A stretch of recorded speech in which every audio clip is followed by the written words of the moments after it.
Good morning and welcome to LifeTalks. I'm sorry we're running a little late today, but hey. Have you ever had the Lord change your entire sermon on a Sunday morning? I have not. I did. That's why we're a little late today, but that's all good. Hey, if the Lord says to him, then we'll say, all right, we'll be late. It's all good. I will tell you this much. It was way better than what I was originally going to. Well, if it's the Lord. Well, I mean, the Lord was probably the other one too, but yes. I mean. Maybe. He said maybe. I love his honesty. I don't know if y'all noticed. He's very honest and transparent, and that's a wonderful trait. So good. Well, we're so glad you're here this morning for Life Talks. You know this is a conversation with you, not at you. So help it be with you by texting or emailing. Just grab your phone and go to lifetalks@thelifewaychurch.net, and we would love to have your comments. Thank you. Last week there were so many comments that came in, and we appreciate that. We may not get to them all live, but we always go back and check them, and we appreciate that very much. And we do, and we also have today Life Walk is going on, and we've got there's like 30 people in there. There's a lot. So we got Life Walk going on, our children's ministry today. So it's pretty cool. We have life groups coming up. We got too many life stuff. Is there a song about life? I don't know. Give me life. I think there's a few. All right, well, let's jump in since we're short on time today. First of all, I want to welcome Brother and Sister Gothier. Our friends are here from Lansing, Michigan. Yeah. We have friends from Michigan. We do. So we are very thankful they are here today. And he did not wear blue and maize. Is that correct? Did I say it right? Maize, okay.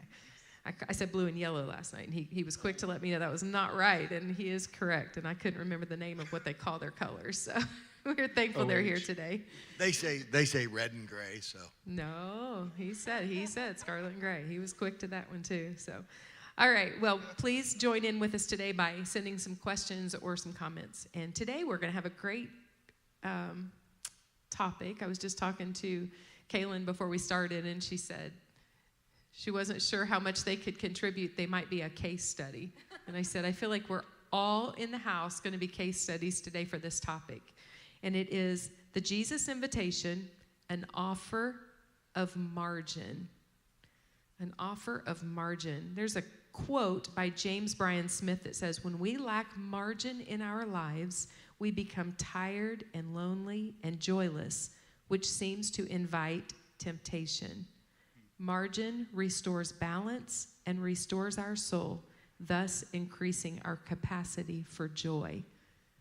That's an incredible quote that's just packed full of goodness. Well, I think the thing that I like most about that is because people might say, well, how does a lack of margin open us up to temptation?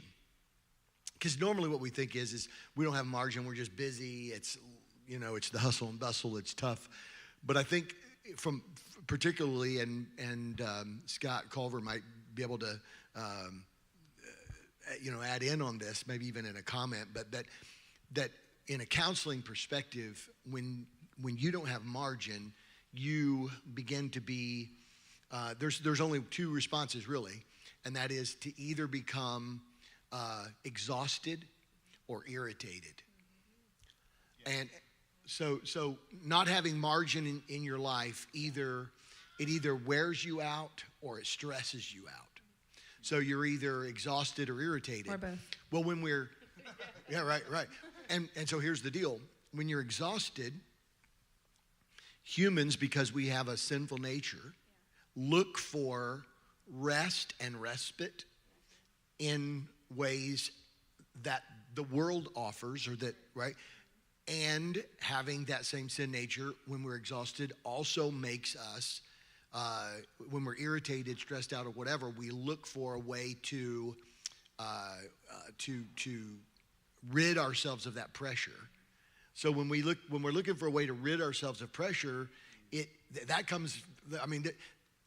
could be a temptation to be mean, to just not. Because here's the thing, he that knows to do good and does it not, it's sin. So it's not just simply a temptation to indulge in sinful behavior that would be lust of the eye, lust of the flesh, pride of life, but it's also to not be able to live out what is our expectation as redeemed people. And don't you think it makes us susceptible? So when you're talking about that, I think about like an immune system. And so I think when you're stressed or when you're overwhelmed, it makes you emotionally susceptible. Last time I checked, overwhelm, stress, anger, those aren't fruit of the Spirit. So, there's something wrong. Those aren't shalom words. Yeah, not shalom words. True. Well, our society is characterized by a pervasive sense of busyness with an underlying belief that the rest is a sign of weakness.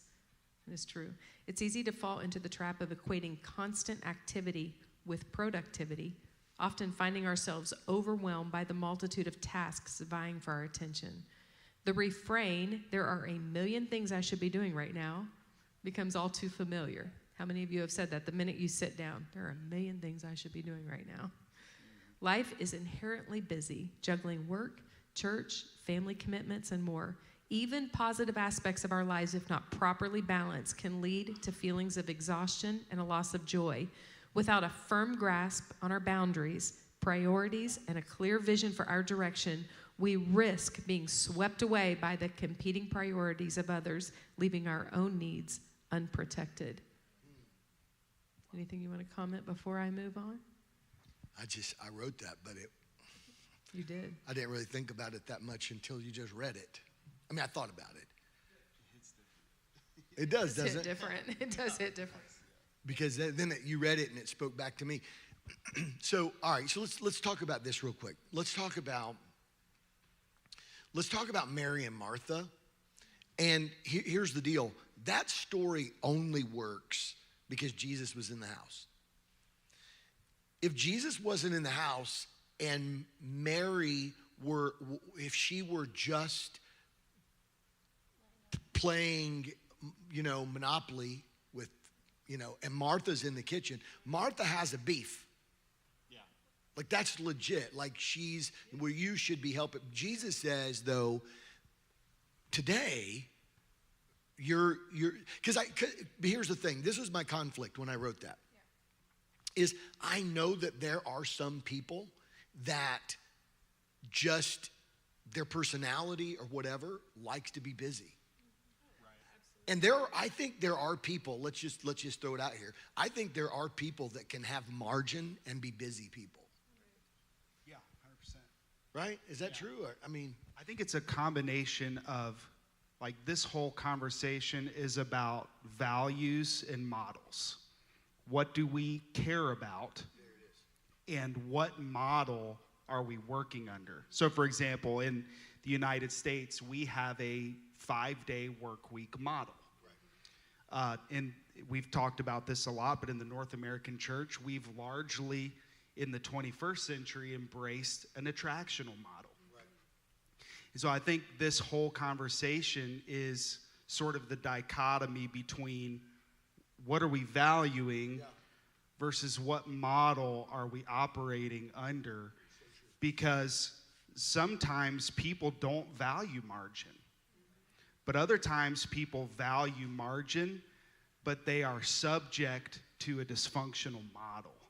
And they feel as though they can't break out of that model. So talking about boundaries, that really is a discussion about what model am I working under, and should I continue working according to the assumptions of that model? So Mary and Martha. Right. It was a values problem and a model problem. So the value piece is pointed out by the reality that if Jesus weren't in the room, it would have been a different scenario. Different scenario. Because of values. There was something valuable there that actually, what Martha was doing was valuable. Right. It's just that Jesus says, because we know it's a values discussion, because Jesus says, but Mary hath chosen the better part, the better thing. So that's a values deal. She made a decision, it's not a decision to not help you. If I weren't in the room, then there would have been a different value in place. Yeah. And so she, in that moment, was viewing the model higher than the value of hearing from and being in the room with Jesus. So what would have been the Hebrew model that Martha was subscribing to that overrode or blinded her to a higher value? Hospitality. There it is. There it is.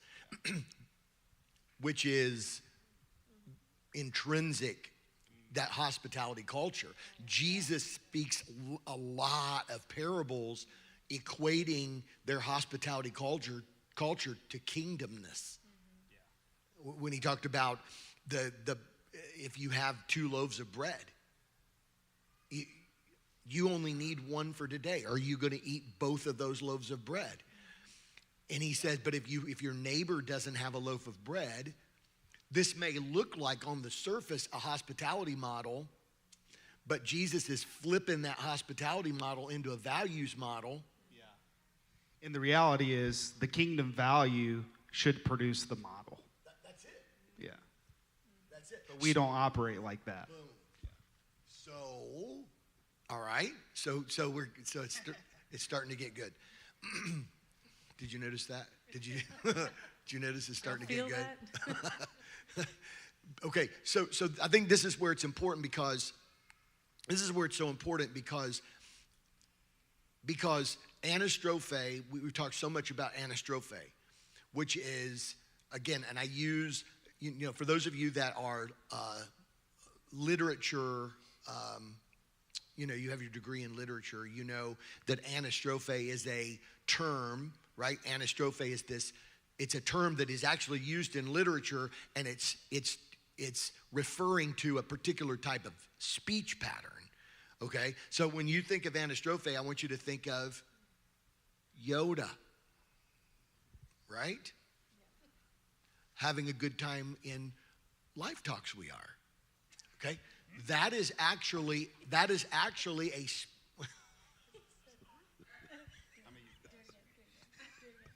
LifeTalks. See what I'm saying? That's what I'm talking about. So, okay, so here it is. Proving that at 10 o'clock in the morning in LifeTalks we can smile, right? Look at your neighbor and inform them of that. And so here's the deal. That the beautiful thing about that is that when we think of anastrophe, if you can think of Yoda, just think of that. It's a Greek word that's used in the Bible about the type of transformation that we experience, which is backwards living, or in this case, it's the kingdom of the skies, right? Jesus said, I'm bringing to you the kingdom of the skies, which is a kingdom that is above and beyond you, and that's why he uses the term. We use the word kingdom of heaven, but literally he said the kingdom of the skies. And so Jesus is saying, I'm bringing down. So what Jesus is saying is you're living a kingdom of the earth model based on kingdom of earth values, but I'm bringing kingdom of heaven truths that is going to flip it on its head, so that here you're going to begin to live out a kingdom of heaven lifestyle in the midst of kingdom of earth people. And this is how you're going to become contrast people. And so your transformation is going to indicate that you're doing upside down living. And so, right? And so I think that, so if you've got a model, even the hospitality model, Jesus comes along and says, you have a hospitality model that says, if the person's a close enough friend, you'll give them the bread. But that's not why you give them the bread. It's not dependent upon whether or not they're a close enough friend. If you, being evil, know how to give good gifts to your children, do not the godless people do that? Right? He's saying the godless people do those things. You don't need kingdom values. You don't need kingdom transformation to do good things to people who do good to you. You need transformation to do good to those people who don't do good to you. You need kingdom transformation to give a loaf of bread away to somebody who may have been trying to assassinate your character. And so Jesus is saying, you've got this hospitality culture, but the problem is, or model, culture model, interchangeable terms. You've got this transformation, or this hospitality model.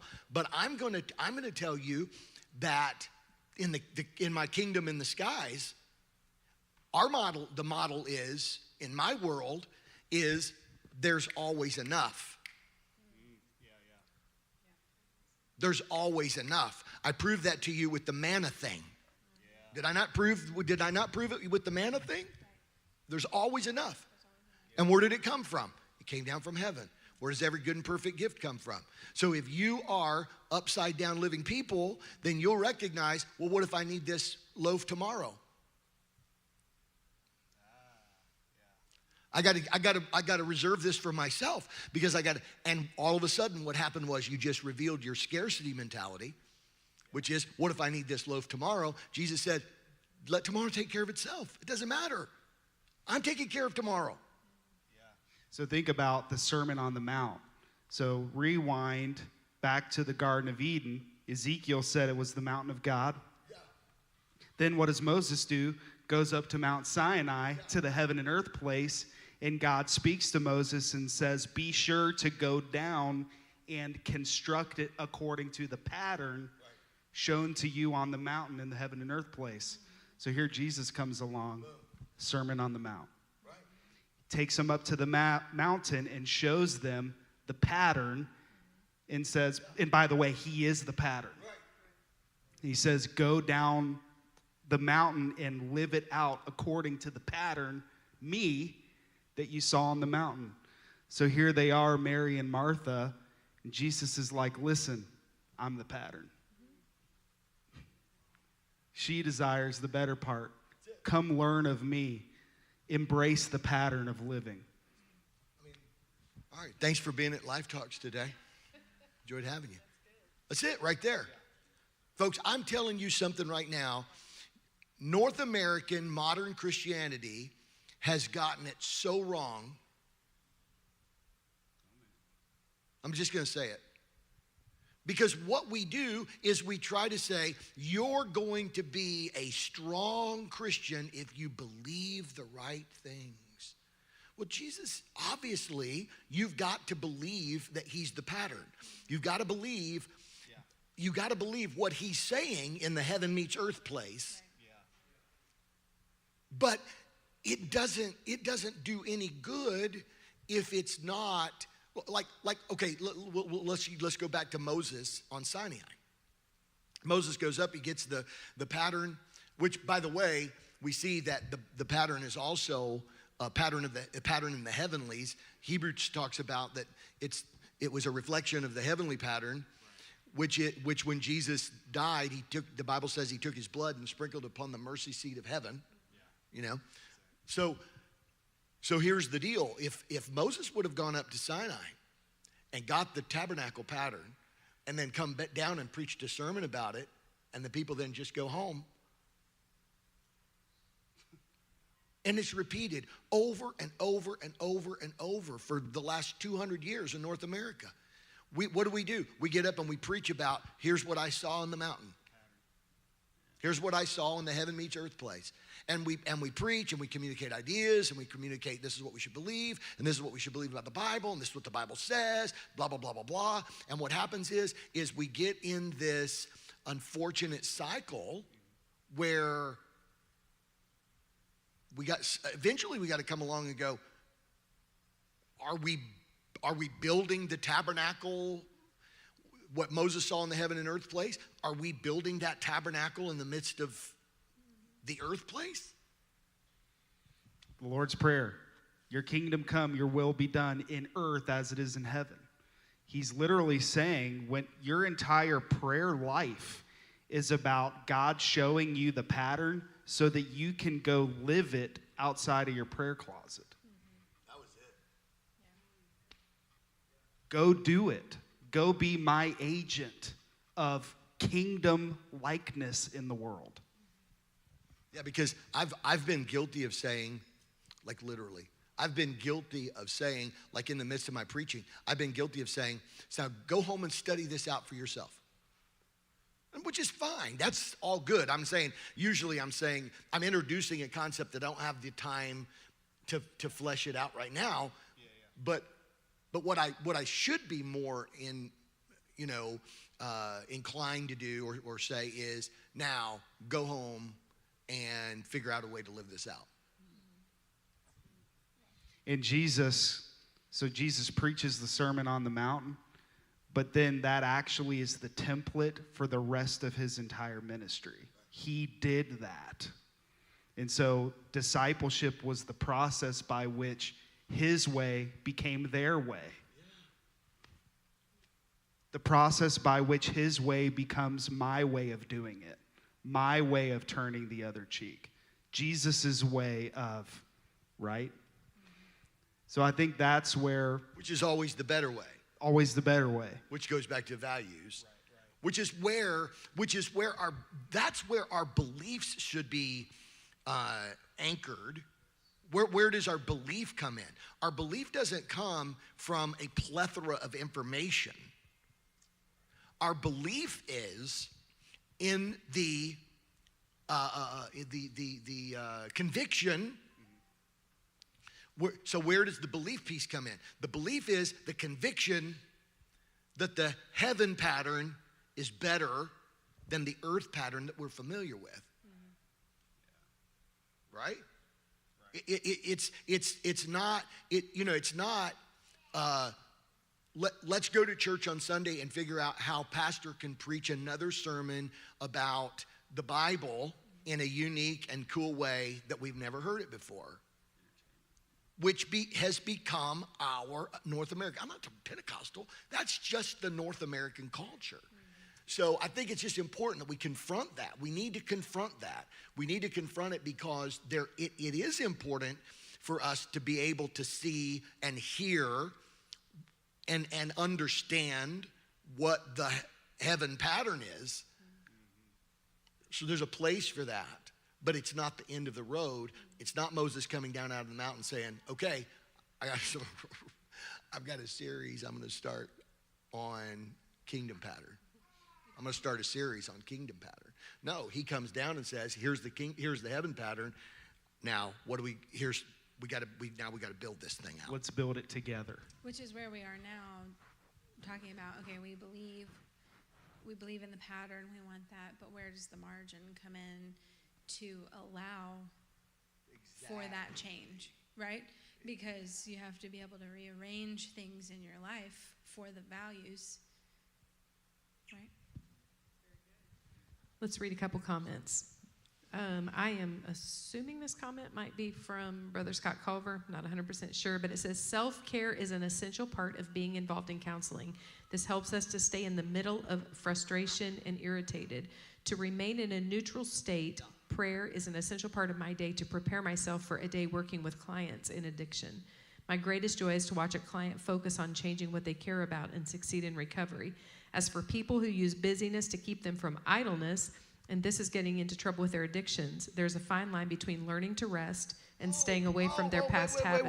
Wait, stop. You got to go back. Okay. You got to go back because that, All right. I mean, everything he said so far is good. But that right there, because that was something that was swirling my head, was that it's not wrong to be a person who wants to be just doing things and getting a lot of stuff done and being productive. A person who wants to be productive. But what did he say about that? As for people who use busyness to keep them from idleness, this is getting into trouble with their addictions. There's a fine line between learning to rest and staying away from their past habits. So good right there. This is where God comes in. So good. Learning to rest in God is the level we need to reach for. That is the ultimate success from fleshly addiction. Being able to rest and still stay safe and focused on God. Dude, that is so good. Like, that is so good. That's why I love this. That's why I love LifeTalks, because it's a conversation with, not at. And I think there's the thing where we have somebody who's in the trenches saying, because that's the thing that, like, so when we say, you need to have margin, like, okay, but the question then is that you asked was, okay, so is just margin just empty space? Mm-hmm. Is that just empty space? Or is it like if you think about like your life bandwidth, which is determined by your capacity and your time frame? So you say, what is your bandwidth? A person's bandwidth is built around, or is based on, you could make it a mathematical equation, Sister Culver. You could make it a mathematical equation, right? Personal capacity, right, plus time equals bandwidth. So your bandwidth is based on, and personal capacity is affected, by the way, on, Brother Culver, your mental state, your emotional state, your, right? My capacity as a pastor is affected when I've got a bunch of little foxes trying to destroy the vine. When things are chipping away and biting at my heels all the time. Sometimes what happens is I'll respond to somebody and I'll say, your text is very important. I will respond when I have more time to respond in a way that it deserves. Because I'm basically saying, because here's the deal, that's a boundary thing. That is a choice, that's a decision, which is why I believe that in some ways creating margin is a discipline.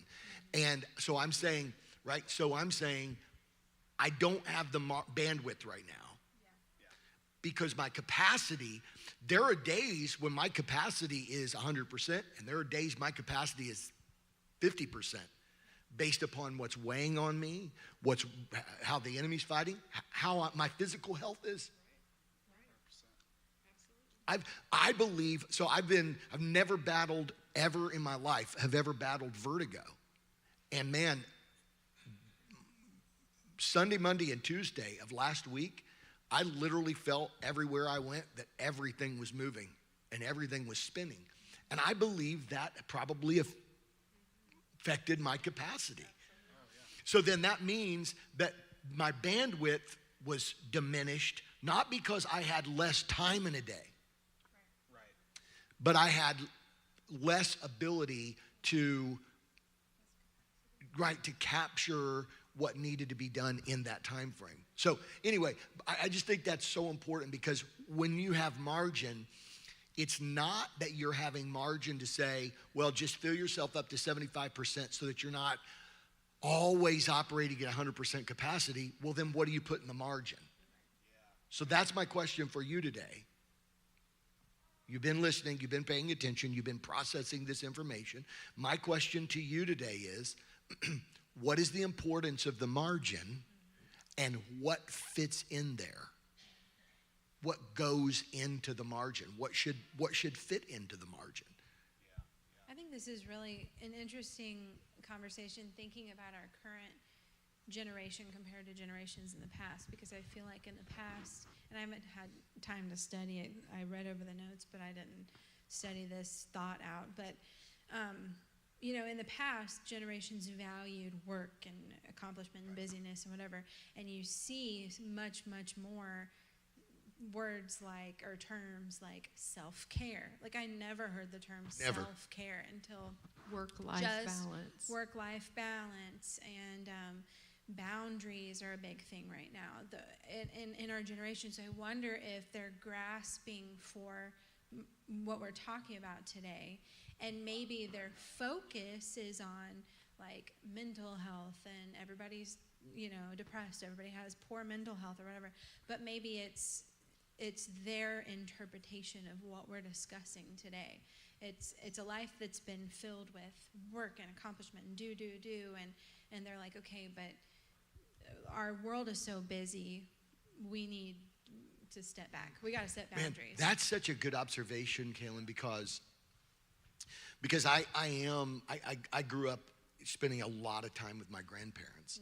Mm-hmm. My papa was born in 1910. Mm-hmm. So he'd have been 19 years old when the Great Depression hit, the stock market crash and all that.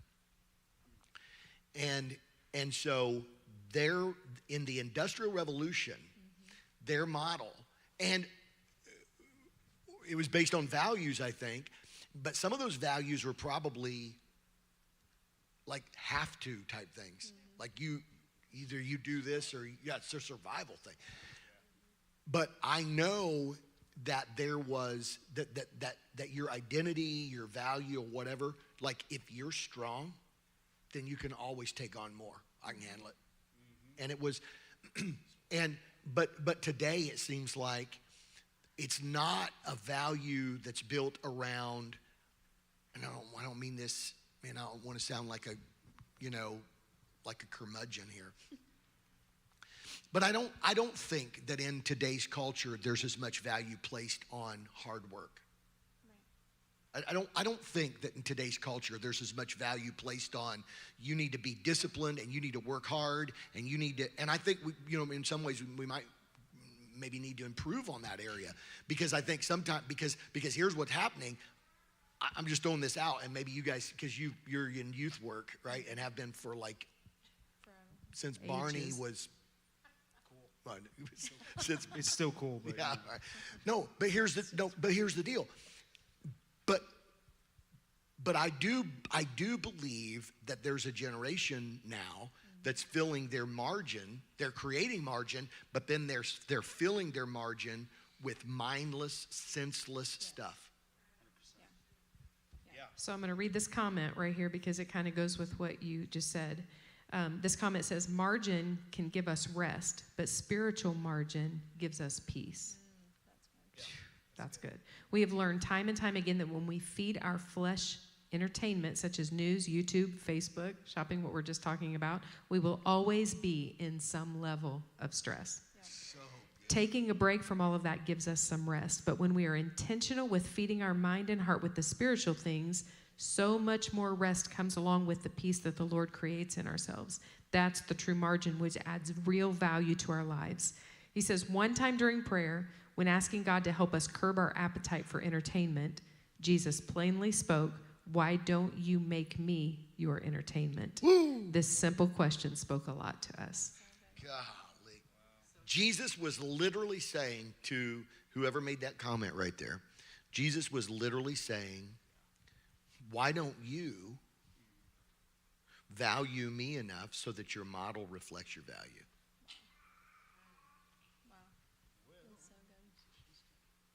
That is so good, man. Because here's the deal.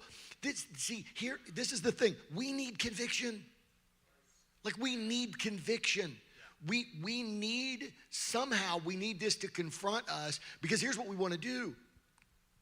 Sometimes what we want to do is we want to sit down, with a cup of coffee and our latte or frappuccino, and let's just talk about it. And if we agree, then maybe. But we need something to kind of sometimes jolt us and say, okay, let's just be honest. Okay, let's just be honest. Okay, here's what my dad used to say. All right, my dad's a Hall of Fame coach. All right, from Illinois. Here's what my dad used to say. You're as good of a basketball player as you want to be. Her dad used to make this statement. He was a bridge pastor because your dad was, so here's something really cool about Sister Dee's father, my father-in-law, because I'm married to her, and since it's her dad, it's my father-in-law. That's how that stuff works. And That's deep. Right? I know, right? So, but her dad had a business degree, was an amazing businessman. He would go to churches that were on the brink of closing down and go in and revitalize that church. And he wasn't a financial burden on them because he worked and whatever. And so he had to figure out how to create margin and whatever. And so in many ways, he was kind of a no-nonsense. He's a kind of a no-nonsense kind of guy. Kind of like, do you remember Paul Lehman? Do you guys remember Paul Lehman at all? Paul Lehman, they were just kind of no-nonsense kind. And my father-in-law used to say this, I don't want to hear you say, I wish I had a better prayer life. You have the prayer life that you want.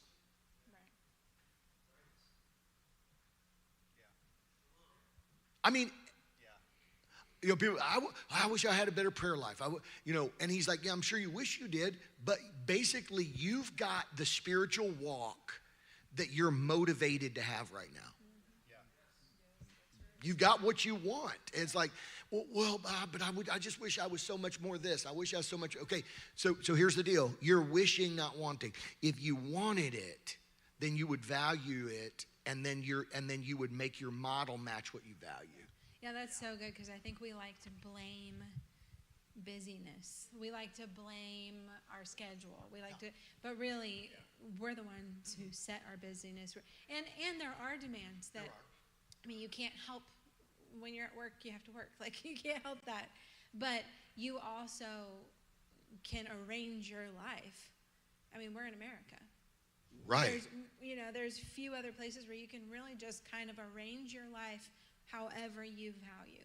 Now, that might mean you have to sell your house so that you can afford to have a lesser paying job. See, that's deep. But are we willing, like you were saying, conviction, are you willing to allow, like, okay, but what if people look at this small little 800 square foot house that I have now? Well, that's what you can afford to live the life that, God. you know. I'm not going to do it, guys. Don't do it. No, okay, look. We're up against the clock. Oops. No, it's not oops. That right there is where we need to end. Don't you feel? Like, that's where we need to end. Because I'll tell you why. Because there are people in apostolic churches. Without tension, there's no transformation. Okay? There are people in apostolic churches that are as controlled by material identifiers.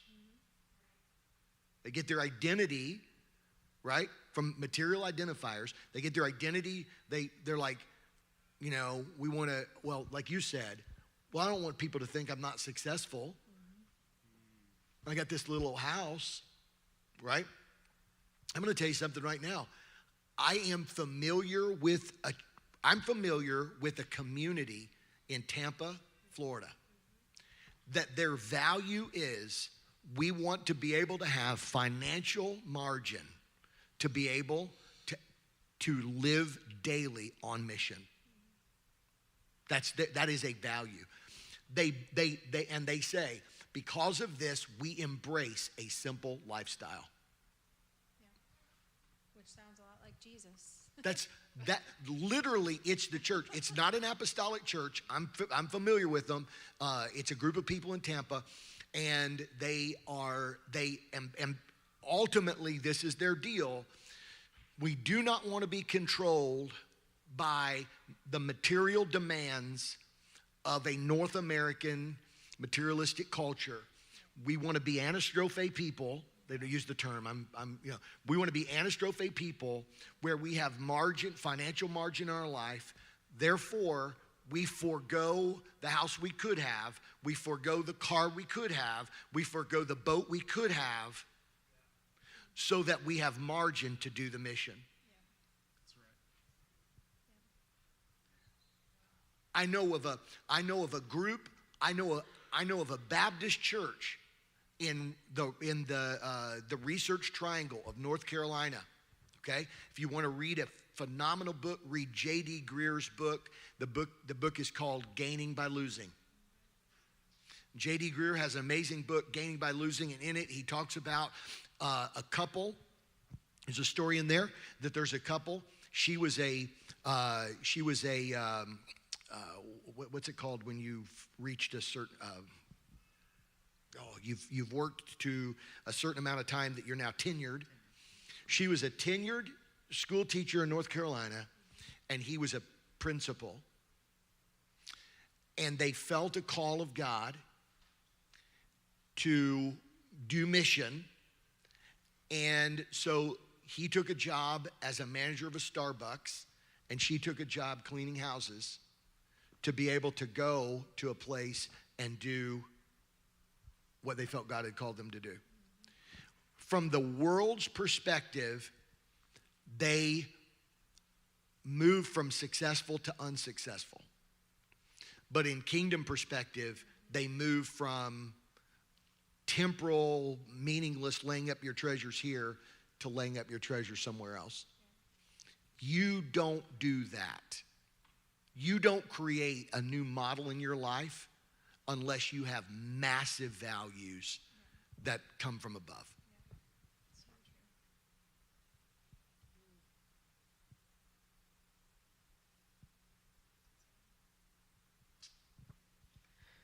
Very good. One more comment. Hard work is very different today than 80 years ago. Back in the day, cars were made where the common man could fix, as were most appliances, home improvements, etc. Today, things are built where you need to have a specialized skill to simply change the oil filter on an automobile or YouTube. Right, Kaylin? This gives people today a lot of time to spare, but the need to make more money in order to pay for the specialist. So with the luxury of paying others to fix things, we have created a society where things are done faster and by others so that time to spare isn't given to hard work. It's this margin you were talking about.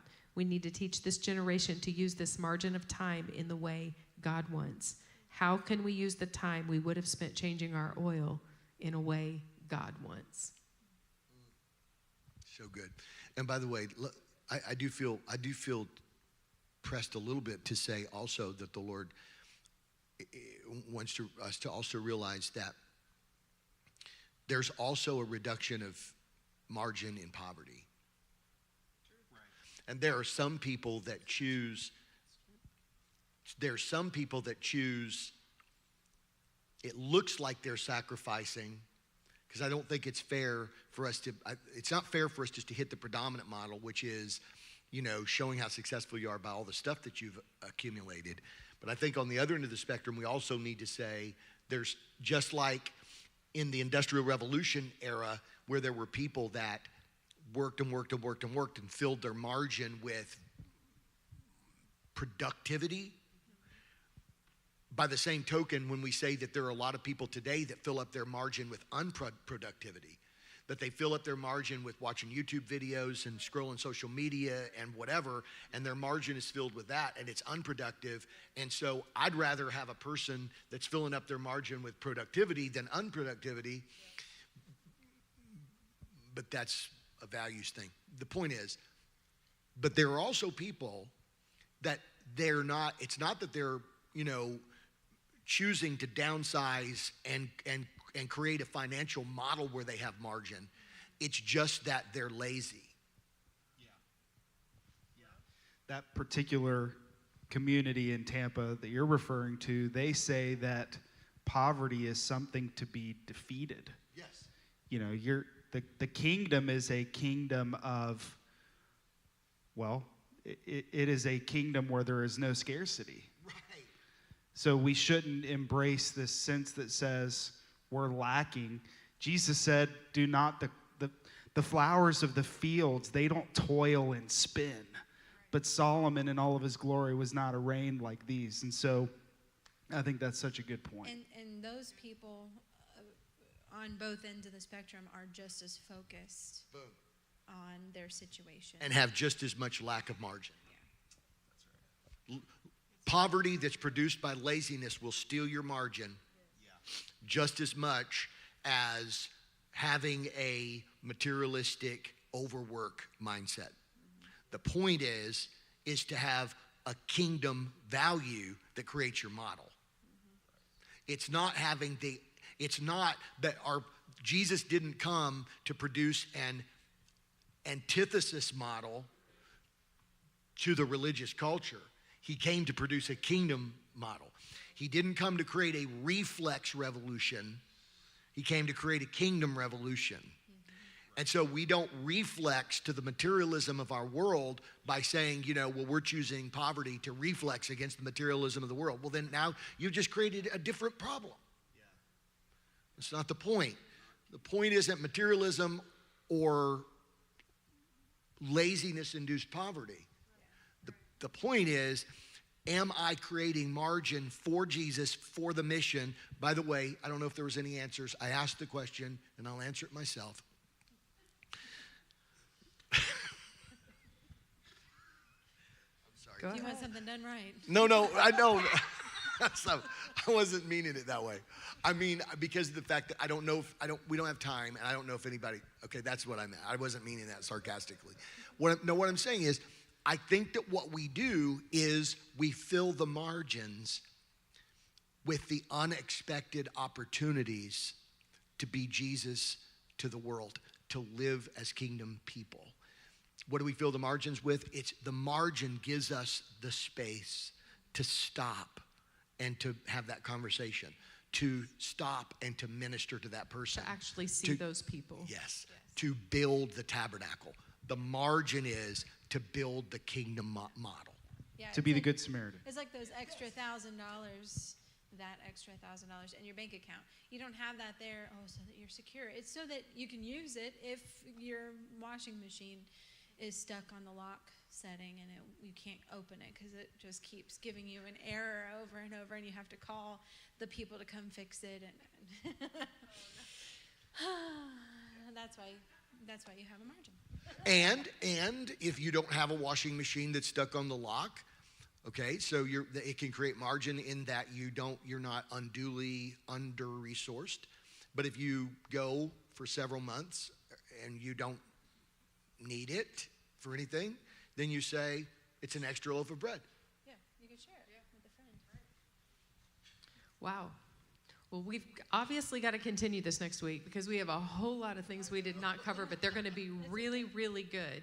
And so we'll hit it again next week because we do need to stop. Now you only have 2 minutes before you have to go pick up your children at Sunday school, but you still have time to grab a donut and coffee, and please greet your neighbor. And we're excited about our 11 o'clock today. It's going to be amazing. So we will see you back here. And remember, all through the week, you can text this same number, this same LifeTalks@thelifewaychurch.net, and we will get those and be able to use your comments next week. So that's really encouraging. So be thinking about margin this week and send some comments. All right, we'll see you back. Awesome.